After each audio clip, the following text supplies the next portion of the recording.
मेरे पाकिस्तानियों दिल खून के आंसू रो रहा है। क्यों? क्या हुई? अभी पता चलेगा। Team of Pakistan with the general leading the team. So 4 of them came. He said, I say, if you are going to sell to Middle East, will you sell it to Pakistan? I said, sir, for Pakistan it's a free delivery item. आइए देखते हैं, मजा आएगा। 4 surface to surface BrahMos missile आए और जैसे पहला आया वो जूम करके ऊपर से दूसरा आया, फिर तीसरा आया, फिर चौथा आया। अब आपने मिसाइल लगा दिए, ब्राह्मोस आपने फेंक दिए पाकिस्तान की इंटरनल शहरों के ऊपर। पाकिस्तानी जनरल ने पूछा, तो पाकिस्तान को बेचोगे? डॉक्टर पिल्लई ने जो जवाब दिया वो इतिहास में दर्ज होने लायक है। वो कहता है कि मैंने इंडिया से जंग जीत ली। यार तू एक 73 साल के बंदे से इतना डरता है, तेरी टांगे कांपती हैं, तू जंग जीतेगा? तेरी औकात है जंग जीतने वाली? नहीं।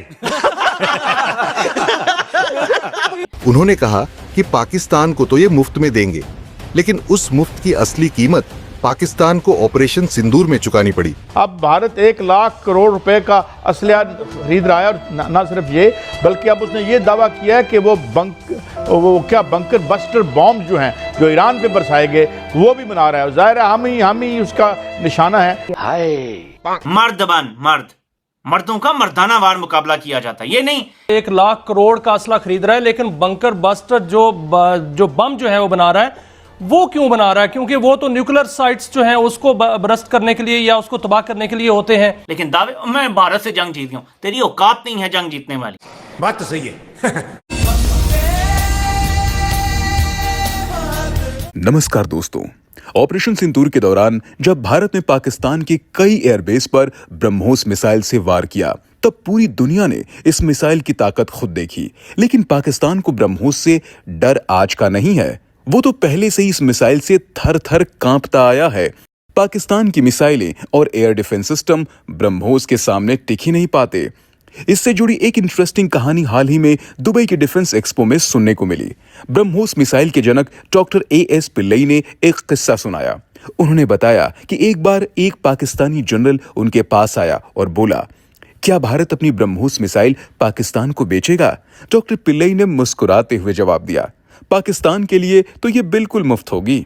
और अब तो पाकिस्तानी मीडिया में इस बात का खौफ है कि भारत बहुत जल्द बंकर बस्टर बम भी ला रहा है, जिससे हम पाकिस्तान की न्यूक्लियर साइट्स को टारगेट कर सकते हैं, जैसा अभी हाल फिलहाल में अमेरिका ने ईरान पर किया था। इसी टॉपिक पर चलिए आगे इस वीडियो को देखते हैं। दोस्तों, चैनल को सब्सक्राइब करें और वीडियो को लाइक और शेयर करना न भूलें। Then we went to Abu Dhabi to capture the Middle East markets. Which year? I don't exactly remember the year, but it was long ago. 10 years back, 15 years back? Yeah, Right. it's about that. So then during that time, we showed a model, not like this, it's a bigger model, we showed it. And many people came. The president of UAE came, so I discussed with him. He showed a lot of interest, he showed. Then after he went, there's a team of Pakistan with the general leading the team. He was a major general, and with him the other Air Force and Navy people were there. So 4 of them came, and they wanted to know what is this BrahMos about, what is the type of missile. So my people said that only I can answer to him because of Pakistan. They said, no, he will come. So I was called, then I went there. So he asked, I said, yes, this is a supersonic cruise missile and it has got a capability to go Mach 3 and very accurate. We have done the test. You see the film, I showed the film. So he saw everything. He was very much fascinated. He said, it's a good missile. Do you want to sell to Middle East? Yes, that's why we have come. I say, if you are going to sell to Middle East, will you sell it to Pakistan? I said, sir, for Pakistan it's a free delivery item.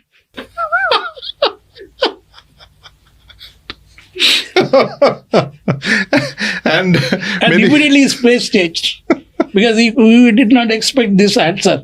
He became grim and walked out of that place. Okay. ये कहानी शुरू होती है Abu Dhabi के एक defence expo से। BrahMos aerospace के संस्थापक और पूर्व CEO डॉ. A. शिवथानु पिल्लई वहां भारत के घातक सुपरसोनिक क्रूज मिसाइल ब्रह्मोस को प्रदर्शित कर रहे थे। तभी एक पाकिस्तानी जनरल आया और बोल पड़ा, इतनी शानदार मिसाइल बेच क्यों रहे हो? उस वक्त पिल्लई मुस्कुराए और बोले कि एक अच्छा प्रोडक्ट तो बेचना ही चाहिए। पाकिस्तानी जनरल ने पूछा, तो पाकिस्तान को बेचोगे? डॉक्टर पिल्लई ने जो जवाब दिया वो इतिहास में दर्ज होने लायक है। उन्होंने कहा कि पाकिस्तान को तो ये मुफ्त में देंगे, लेकिन उस मुफ्त की असली कीमत पाकिस्तान को ऑपरेशन सिंदूर में चुकानी पड़ी, जब 15 से ज्यादा ब्रह्मोस मिसाइलें पाकिस्तानी एयरबेसों पर गिराई गईं।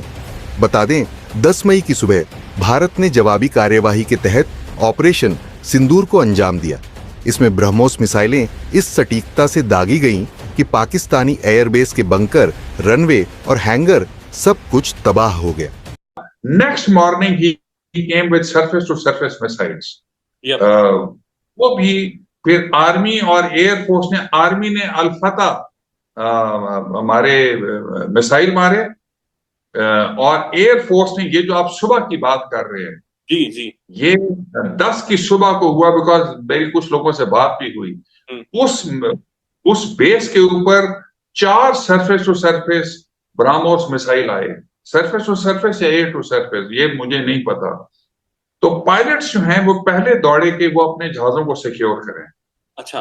और जैसे पहला आया वो जूम करके ऊपर से दूसरा आया, फिर तीसरा आया, फिर चौथा आया, जो कि अनफॉर्चुनेटली बुलारी में डायरेक्टली आके एक हैंगर पे लगा, जहां पे एक हमारा एवैक्स खड़ा था जो डैमेज हुआ, जहां पे शहादतें भी हुई। वो कहता है कि मैंने इंडिया से जंग जीत ली। यार तू एक 73 साल के बंदे से इतना डरता है, तेरी टांगे कांपती हैं, तू जंग जीतेगा? तेरी औकात है जंग जीतने वाली? मतलब मैं हैरान होता हूं इस बंदे पर कि इसके दावे देखो। एक 73 साल के शख्स से इस बंदे की इतनी जान जाती है। यार मैं इसको डेयर करता हूं, मेरी ये वीडियो रिपोर्ट करो यार, तुम ISI और IB में जो बैठे हुए हो, रिपोर्ट करो। मैं इसको डेयर करता हूं, हिम्मत कर और इमरान खान को रिहा कर और मैदान में मर्दाना वार मुकाबला कर। मर्द बन, मर्दों का मर्दाना वार मुकाबला किया जाता है। ये नहीं कि अपने 7.5 लाख गुंडों के बलबूते पर उसको जेल में रख दो और कहो जी कि मैं जीत रहा हूं। ऐसे नहीं होता। बाहर निकाल उसको, हाथ खोल उसके और कर मुकाबला। तुझे लग पता जाएगा, तुझे छठी का दूध याद आ जाएगा। ये चैलेंज है मेरा तुझे। मर्द बन, मर्द, गैरत खा थोड़ी सी। तो मेरे पाकिस्तानी, ये पता है मैं क्यों कह रहा हूं कि ये शख्स सिर्फ एक शख्स को कैद किए हुए नहीं है, ये शख्स पाकिस्तान को कैद किए हुए है, पाकिस्तान की आवाम को कैद किए हुए है। बिजली में जी है, हम रिलीफ देने जा रहे हैं, वो जो 7 रुपए यूनिट रिलीफ की बात थी वो भी खत्म होने जा रहा है। अभी पेट्रोल की कीमतें और डीजल की फिर बढ़ा दी गई हैं। आवाम को कहीं से कोई रिलीफ नहीं है। ये जो बाहर से इंपोर्ट किया है वज़ीर खजाना, ये 1.2 खरब का शॉर्टफॉल ले आया है टैक्स कलेक्शन में। कैसे चलेगा मुल्क, आप मुझे बताएं, जब टैक्स ही नहीं पूरा होगा। IMF कह रहा है इतना टैक्स करो ही करो, क्या होगा? हाथ से पैसा निचोड़ा जाएगा।